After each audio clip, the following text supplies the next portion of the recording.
ಅವರ ಗಂಡ ಹೆಂಡತಿ ನಡುವೆ ಜಗಳ ಆಗಿತ್ತು ಅನ್ನೋದೊಂದು ಆರೋಪ ಕೂಡ ಬಂದಿತ್ತು. ಅದು ನಿಮ್ಮ ಗಮನಕ್ಕೂ ಆಯ್ತು.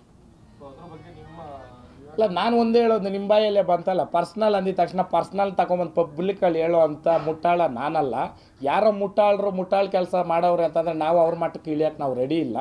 ಯಾಕಂತಂದರೆ ಪರ್ಸ್ನಲ್ ಅನ್ನೋ ಪದದಲ್ಲೇ ಉತ್ತರ ಐತಲ್ಲಣ್ಣ, ಕರೆಕ್ಟಾ?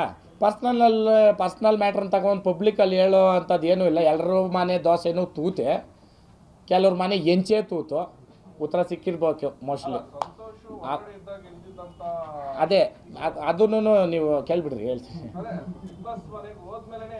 ಅದೇ ಕೆಲವೊಂದು ಸಂಬಂಧಗಳು ಕೆಲವೊಂದು ವೇದಿಕೆಗಳಿಗೆ ಹೋದ್ಮೇಲೆ ಗೊತ್ತಾಗ್ಬಿಡುತ್ತೆ ನೋಡ್ರಿ. ಅದಕ್ಕಿಂತ ಮುಂಚೆ ಇರಲ್ಲ. 2-3 ವರ್ಷ ಓದೋರ್ಕ ಏನೇನು ಅವ್ರು ಕಟ್ಟೋರ ಸಂಬಂಧ ಅದು ಗೊತ್ತಿರಲ್ಲ. 2-3 ವರ್ಷ 7-8 ವರ್ಷದಿಂದ ಪದವಿ ಕೊಟ್ಟಿರೋದು ಗೊತ್ತಿರಲ್ಲ. ಅಲ್ಲಿಗೆ ಹೋದ್ಮೇಲೆ ಕಾಣಿಸ್ತೈತೆ ಅಂದ್ರೆ ಅದರಲ್ಲೇ ಗೊತ್ತಾಗ್ತೈತಲ್ಲ ಅವ್ರು ಯಾರು ಅಂದ್ಬಿಟ್ಟು. ಯಾರು ಹೇಳ್ರಿ ಅವರು ಸೊಳ್ಳೆಗೂ ಕಂಪೇರ್ ಮಾಡೋಕೆ ಆಗದಿರೋ ಇರೋರು. ನಾವು ಯಾರ ಬಗ್ಗೆನ ಮಾತಾಡ್ಬೇಕಂದ್ರೆ ನಮ್ಮ ಸರಿ ಸಮಾನ ಇರಬೇಕು, ಇಲ್ಲ ನಮ್ಮ ಕನ ಎತ್ತರವಾಗಿರಬೇಕು. ಅವ್ರು ಏನೂ ಅಲ್ಲ, ಅವ್ರು ಏನೇನೂ ಅಲ್ಲ ಅವರು.